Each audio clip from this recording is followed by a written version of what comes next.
আমাদের সব উপদেষ্টাকে ঘিরে রেখেছে শিক্ষার্থীদেরকে বেদম প্রহার করছে।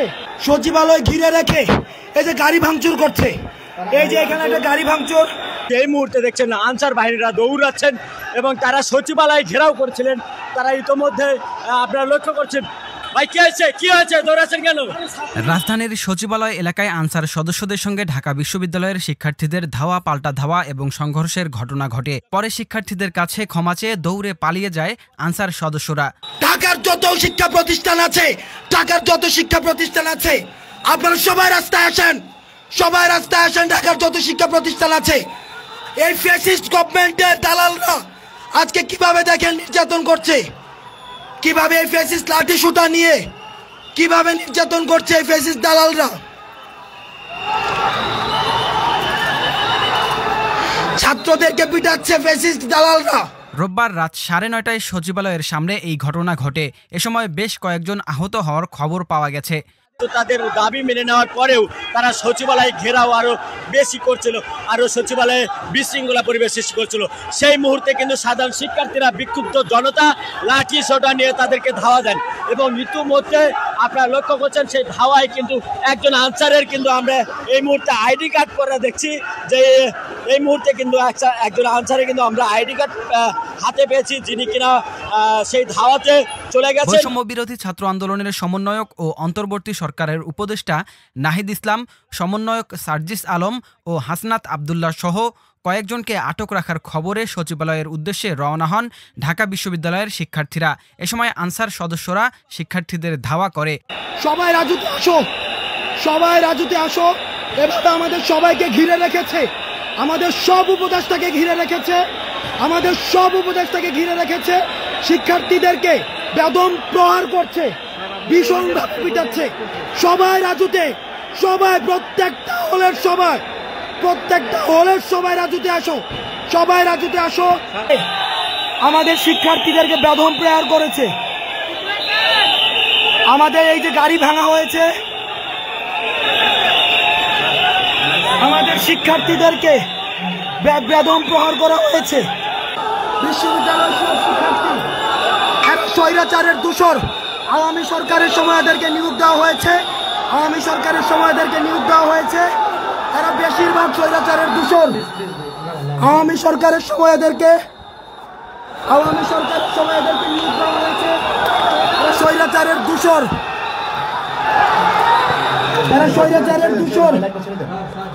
এ সময় কয়েকজনকে লাঠি পেটাও করে আনসার সদস্যরা।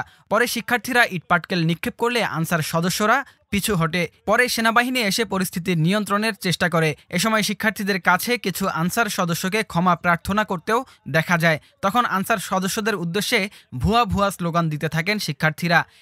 আনসার বাহিনী কিন্তু আজকে মহাসমাবেশ ডাকিয়েছিলেন, সেখানে কিন্তু মহাসমাবেশের ডাকে তারা কিন্তু যানজট সৃষ্টি করেছিলেন এবং প্রেস ক্লাব থেকে শুরু করে শাহবাগের রাস্তা পর্যন্ত তারা বন্ধ করেছিলেন, যার কারণে আন্দোলনে কিন্তু বিভিন্নভাবে বিঘ্ন ঘটছে। এবং গত 2 দিন আগে কিন্তু আসিফ মাহমুদ একটি পোস্ট করেছিলেন যেন কোনো তাদের কাজে যেন বিঘ্নিত সৃষ্টি না হয়, যেন কোনো বিশৃঙ্খলা সৃষ্টি না হয়।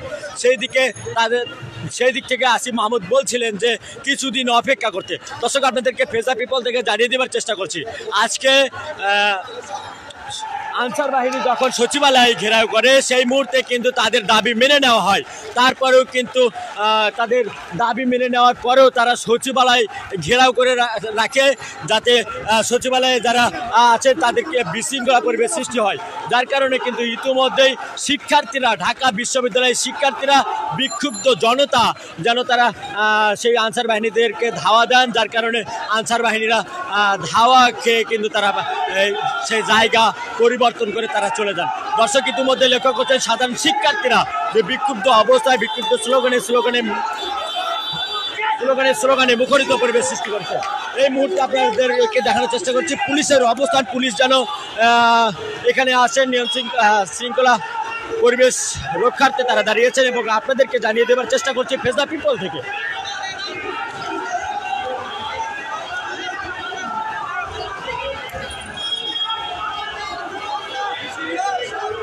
আনসার বাহিনীদের কিন্তু আজকে তারা মহাসমাবেশে ডাকিয়েছিল, যে মহাসমাবেশে তারা ইতিমধ্যেই জ্ঞানদর সৃষ্টি করেছিলেন এবং সেই মুহূর্তে কিন্তু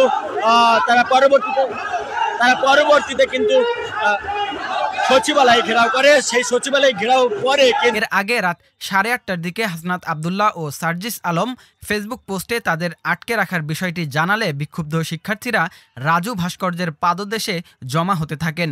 পরে রাত 9টায় তারা সচিবালয়ের উদ্দেশ্যে যাত্রা শুরু করেন। আনসার সদস্যদের বিরুদ্ধে সচিবালয় অবরুদ্ধ করে রাখার বিষয়ে সমন্বয়ক হাসনাত আবদুল্লাহ ফেসবুক পোস্টে লেখেন, সবাই রাজুতে আসেন, স্বৈরাচারী শক্তি আনসার হয়ে ফিরে আসতে চাচ্ছে, দাবি মানার পরও আমাদের সবাইকে সচিবালয়ে আটকে রাখা হয়েছে। উল্লেখ্য, চাকুরি জাতীয়করণের এক দফা দাবিতে আজ সকাল থেকে সচিবালয়ের সামনে অবস্থান নেন আনসার সদস্যরা। আনসার সদস্যদের আন্দোলনের কারণে টানা 8.5 ঘন্টা অবরুদ্ধ হয়েছিলেন সচিবালয়ে কর্মরত বিভিন্ন মন্ত্রণালয় ও বিভাগের কর্মকর্তা কর্মচারীরা। আনসার বাহিনীদের কিন্তু আজকে তারা মহাসমাবেশে ডাকিয়েছিল, যে মহাসমাবেশে তারা ইতিমধ্যেই জ্ঞানদর সৃষ্টি করেছিলেন এবং সেই মুহূর্তে কিন্তু তারা পরবর্তীতে কিন্তু সচিবালয় ঘেরাও করে। সেই সচিবালয় ঘেরাও পরে কিন্তু তাদের দাবি মেনে নেওয়ার পরেও তারা সচিবালয় ঘেরাও আরও বেশি করছিল, আরও সচিবালয়ে বিশৃঙ্খলা পরিবেশ সৃষ্টি করছিল।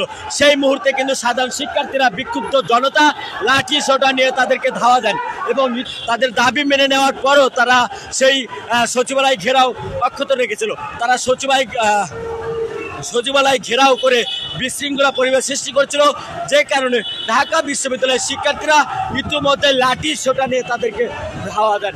ইতিমধ্যে আপনারা লক্ষ্য করছেন যে সাধারণ শিক্ষার্থীরা, বিক্ষুব্ধ জনতা যারা কিনা ইতিমধ্যেই সচিবালয় ঘেরাও করে সচিবালয় থেকে আনসার বাহিনীদেরকে হটিয়ে দেন।